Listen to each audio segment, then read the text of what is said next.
അപ്പൊ ഇതിന്റെ ഉൽപ്പത്തി അല്ലെങ്കിൽ ഇതിന്റെ ഉറവിടത്തെ കുറിച്ച് ഇതിന്റെ ഹിസ്റ്ററി പോലെ നമുക്കൊന്ന് പറഞ്ഞു തുടങ്ങാം.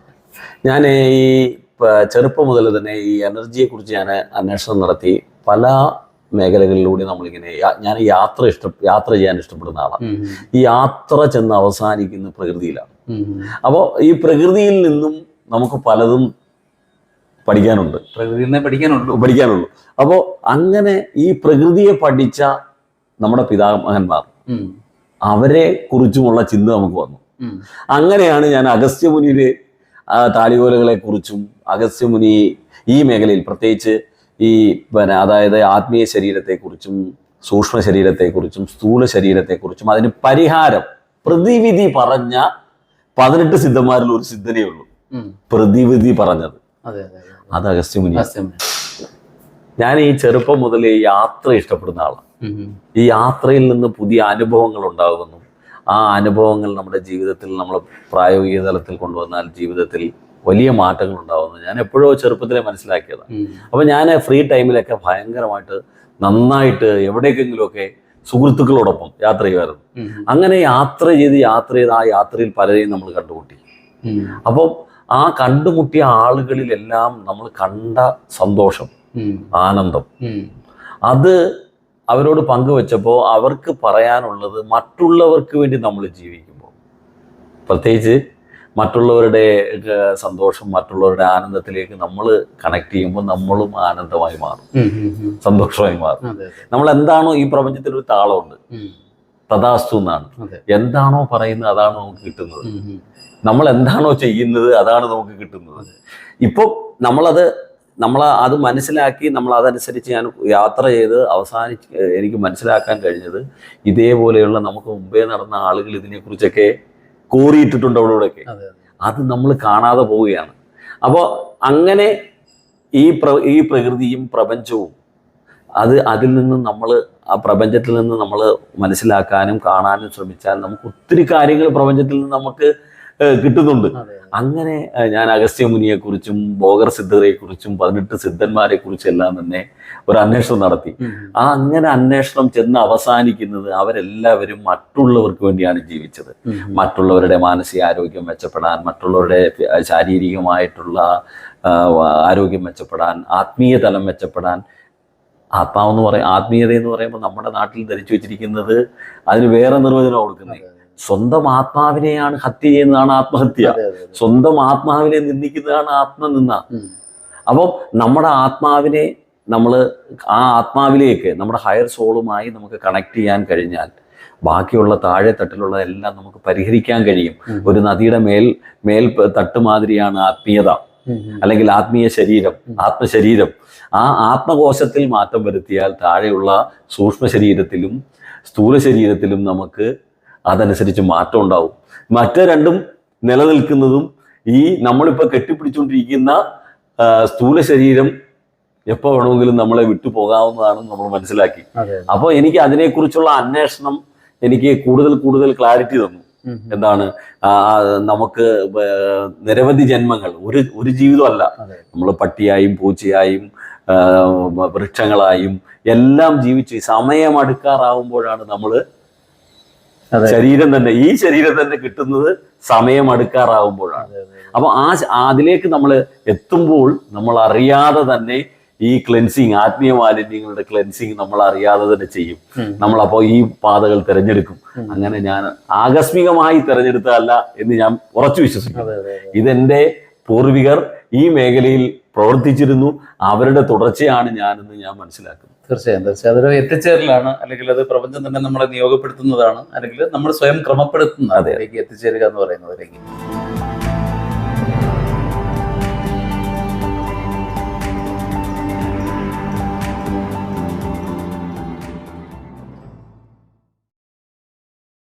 പറഞ്ഞതിൽ വളരെ രസകരമായ ഒരു കാര്യമുണ്ട്. അതായത് നമ്മളിപ്പോ ഒരു പ്രായം കഴിഞ്ഞ് നമ്മൾ ഈ മരണം അടുക്കാറാവുന്ന സമയത്ത്, അല്ലെങ്കിൽ മധ്യപ്രായം കഴിയുമ്പോഴാണ് നമ്മളിങ്ങനെ ഈ ആത്മാവുണ്ടോ അല്ലെങ്കിൽ സ്പിരിച്വൽ എന്നുള്ള വാക്ക് പറഞ്ഞു തുടങ്ങുന്നത്.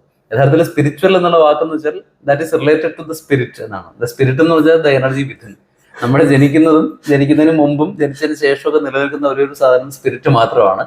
അതുമായി റിലേറ്റഡ് ആയിട്ടുള്ള സാധനമാണ് സ്പിരിച്വൽ എന്ന് പറയുന്നത്. അപ്പൊ അങ്ങ് ആത്മീയത എന്ന് പറഞ്ഞു, അത് ആത്മാവുമായിട്ട് റിലേറ്റ് ചെയ്തതാണ്. ഇത് പിന്നീട് ഒരിക്കൽ കണ്ടുപിടിക്കേണ്ട ഒരു സാധനമല്ല. കാരണം നമ്മൾ എപ്പോഴും ജീവിക്കുന്ന ആത്മീയതയിലാണ്, നമ്മുടെ ആത്മീയ ജീവിതം തന്നെയാണ്. ആത്മാവ് സെലക്ട് ചെയ്ത ഒരു ശരീരം മാത്രമാണ്, അതിനാണ് പക്ഷെ നമ്മൾ പ്രാധാന്യം കൊടുക്കുന്നത്. എന്നുവെച്ചാൽ ഒരു വർണ്ണ കുപ്പായം ഇട്ടുകൊണ്ട് നമ്മൾ രാവിലെ വീട്ടിൽ നിന്ന് ഇറങ്ങുന്നു, ആ കുപ്പായത്തിന് നമ്മൾ കംപ്ലീറ്റ് പ്രാധാന്യം കൊടുക്കുന്നു, അല്ലെ? ഈ എന്ന് പറയും പോലെ ഈ നസറുദ്ദീൻ മുല്ലയുടെ ഒരു കഥയിൽ രസകരമായ ഒരു കാര്യമുണ്ട്. അദ്ദേഹം ഒരു സ്ഥലത്ത് ഇങ്ങനെ വിരുന്ന് ഉണ്ണാൻ ചെല്ലുമ്പോൾ അദ്ദേഹം സാധാരണമായ ഒരു വസ്ത്രമാണ് ധരിച്ചുകൊണ്ട് പോയത്. അപ്പോൾ കാവൽക്കാർ അദ്ദേഹത്തിന് അകത്തേക്ക് കയറ്റി വിട്ടില്ല. കുറച്ചുകൂടെ കഴിഞ്ഞിട്ട് അദ്ദേഹം ഏറ്റവും കളർഫുൾ ആയുള്ള വസ്ത്രങ്ങൾ ധരിച്ചുകൊണ്ട് വന്നു, അവർ കയറ്റി വിട്ടു. പക്ഷെ അദ്ദേഹം ചെയ്തത് ഈ ഭക്ഷണം ഒന്നും വായിലേക്ക് കൊണ്ടുപോകാതെ ഈ കുപ്പായത്തിന്റെ കീശകളിൽ വാരി നിറയ്ക്കുകയായിരുന്നു. കാരണം കുപ്പായത്തിനാണല്ലോ അവർ അകത്തോട്ട് കൊണ്ടുപോയത്. അപ്പോൾ ശരിക്കും അകത്തുള്ള നസറുദ്ദീൻ ഹോജയല്ല അവർ തിരിച്ചറിഞ്ഞത്, വെളിയിലുള്ള കുപ്പായത്തിനാണ്. അപ്പൊ ഇതുപോലെയാണ് പലപ്പോഴും നമ്മൾ ഈ നിറമുള്ള കുപ്പായങ്ങളിൽ മാത്രം മങ്ങി നിൽക്കുന്നു. ആത്മാവ് എന്ന് പറയുന്നത് പിന്നീട് കണ്ടെത്തേണ്ട ഒന്നാണ്, അല്ലെങ്കിൽ പിന്നീട് പോകേണ്ട ഒന്നാണെന്ന് നമ്മൾ തെറ്റിദ്ധരിക്കുന്നു. യഥാർത്ഥത്തിൽ ഓരോ നിമിഷവും നമ്മൾ ജീവിക്കുന്നത് ആത്മീയതയിൽ തന്നെയാണ് എന്നുള്ള തിരിച്ചറിവാണ് നമുക്ക് വേണ്ടത്. സാർ ഇപ്പം പറഞ്ഞു, എന്നെ സംബന്ധിച്ച് ഈ ആത്മീയത എന്ന് പറയുമ്പോൾ പല ആളുകളും എൻ്റെ പേര് തന്നെ ഞാൻ മാറ്റം വരുത്തി, സോൾ കോച്ച് എന്നാക്കിയത് ആത്മാവിനെ ഗൈഡ് ചെയ്യുന്ന ആളെന്നാണ്. അപ്പം നമ്മള് ഈ ആത്മശരീരത്തെ നമുക്ക് കൃത്യമായിട്ട് നമുക്ക് പ്യൂരിഫൈ ചെയ്യാം. നമ്മൾ അത് പ്യൂരിഫൈ ചെയ്ത് എൻ്റെ ക്ലാസ്സിൽ വന്ന ഒരു കുട്ടി റയാൻ മാർട്ടിൻ എന്നാണ് ആളുടെ പേര്. 3 വർഷമായിട്ട് ഭയങ്കരമായിട്ട് വയറ്റുവേദന. ഈ വയറ്റുവേദനയ്ക്ക് ഈ കേരളത്തിലുള്ള എല്ലാ ഹോസ്പിറ്റലുകളിലും ട്രീറ്റ്മെന്റിനായി ചെന്നു. അവരുടെ വിശ്വാസം അനുസരിച്ച് എല്ലാ കാര്യങ്ങളും ചെയ്തു. പക്ഷേ ഈ വേദനയിൽ നിന്ന് മാറ്റമുണ്ട്. അവസാനം നമ്മുടെ ക്ലാസ്സിലേക്ക് വന്നിട്ട് ഈ കാര്യങ്ങളൊക്കെ ചോദിച്ചു വന്നപ്പോൾ ആ വ്യക്തിയുടെ ആത്മീയ തലത്തിലാണ് ക്ലെൻസ് ചെയ്യേണ്ടത്.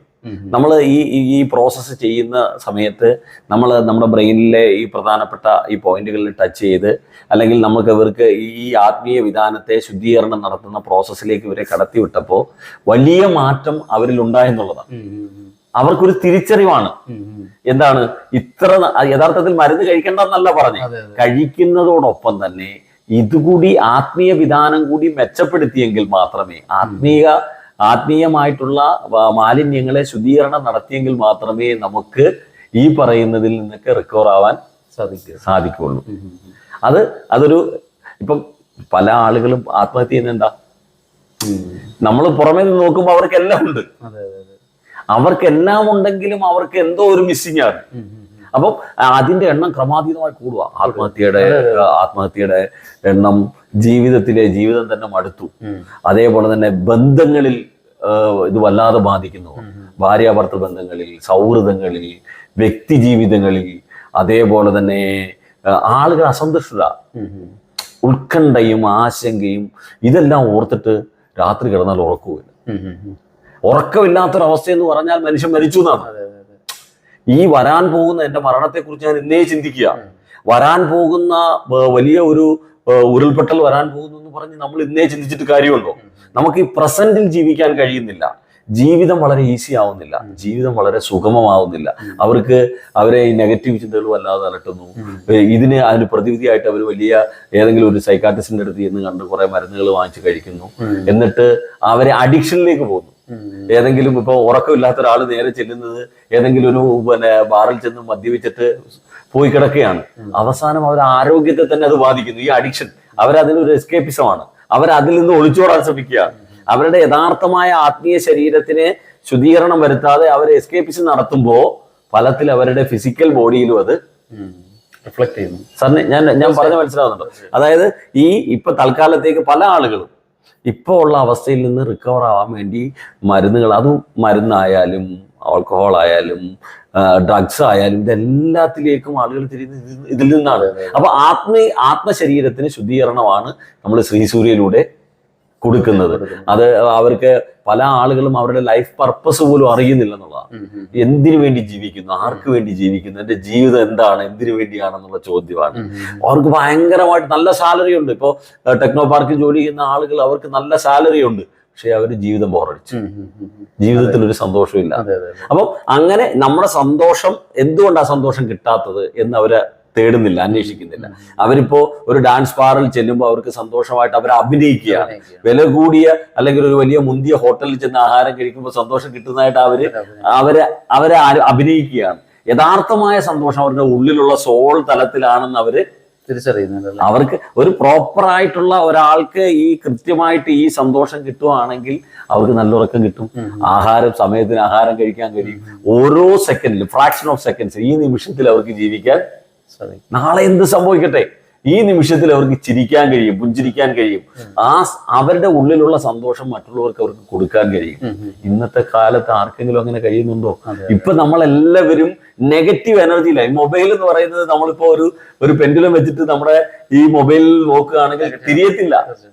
ഞാൻ പറഞ്ഞത് നമ്മളിപ്പോ അറ്റാച്ച്ഡ് ആയിരിക്കുന്നത് നമ്മൾ ഈ ഡാർക്ക് എനർജിയിലാണ്. ഈ ഡാർക്ക് എനർജിയെ നമ്മൾ വല്ലാതെ നമ്മളെ ഫിസിക്കൽ വേൾഡിലേക്കാണ് അട്രാക്ട് ചെയ്യുന്നത്, ഒരിക്കലും സ്പിരിച്വൽ വേൾഡിലേക്കല്ല. അപ്പം നമ്മുടെ ആത്മീയ ശരീരത്തെ മാലിന്യമുക്തമാക്കുന്ന ഒരു പ്രോസസ്സാണ് നമ്മൾ ചെയ്തു വരുന്നത്. അത് നമ്മൾ ഈ ജന്മത്തിലും കഴിഞ്ഞ ജന്മത്തിലുള്ള ഒട്ടനവധി കാര്യങ്ങളുണ്ടാവാം. നമ്മുടെ പൂർവികർ ചെയ്തിട്ടുള്ള കർമ്മങ്ങളുടെ ഫലമായിട്ട് നമുക്കിങ്ങനെയൊക്കെ സംഭവിക്കാം. അവരുടെ സ്കില്ലുകൾ നമുക്ക് കിട്ടിയതുപോലെ തന്നെ അവരുടെ മോശം കാര്യങ്ങൾ നമുക്ക് കിട്ടിയിട്ടുണ്ടാകാം. അപ്പം ഇതൊന്നും കറക്റ്റ് ചെയ്യാതെ ക്ലെൻസ് ചെയ്യാതെ നമ്മൾ പോയാൽ അടുത്ത നമ്മുടെ മക്കൾ ഇത് അനുഭവിക്കും.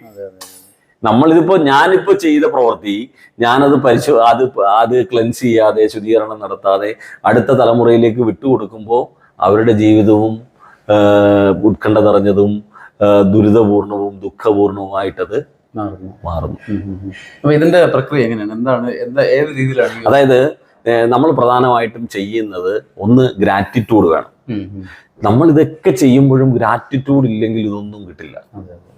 ഏറ്റവും ഫസ്റ്റ് നമ്മൾ പൂർവികരെ ഒന്ന് ഓർത്താൽ മതിയെന്നേ. അവരുടെ ഫോട്ടോ വെച്ച് ആരാധിക്കണമെന്നല്ല പറയുന്നത്. ഇതൊരു തുടർച്ചയാണെന്ന് നമ്മൾ മനസ്സിലാക്കി കഴിയുമ്പോൾ അവര് പണ്ട് കാലത്തൊക്കെ ഇതൊക്കെ ആളുകൾ ചെയ്തിരുന്നു. കുടുംബക്ഷേത്രങ്ങൾ എന്ന് പറയുന്ന സങ്കല്പം അതാണ്. ഈ ക്രിസ്ത്യൻ വിഭാഗത്തിൽപ്പെട്ട ആളുകൾ വർഷത്തിലൊരിക്കൽ അവര് കൂദാശ നടത്തും. ഈ ശവക്കല്ലറയുടെ അടുത്ത് പോയി കൂദാശ നടത്തും. ഇസ്ലാമിറ്റിയിലും അങ്ങനെയൊക്കെ ചെയ്യും. പക്ഷെ ഇപ്പൊ ആളുകൾ അങ്ങനെ ഒരു കണക്ടിവിറ്റി ഇല്ല. ഈ പൂർവികരെ പൂർവികരെ ഒന്ന് ഓർക്കുവാനും സ്മരിക്കുവാനും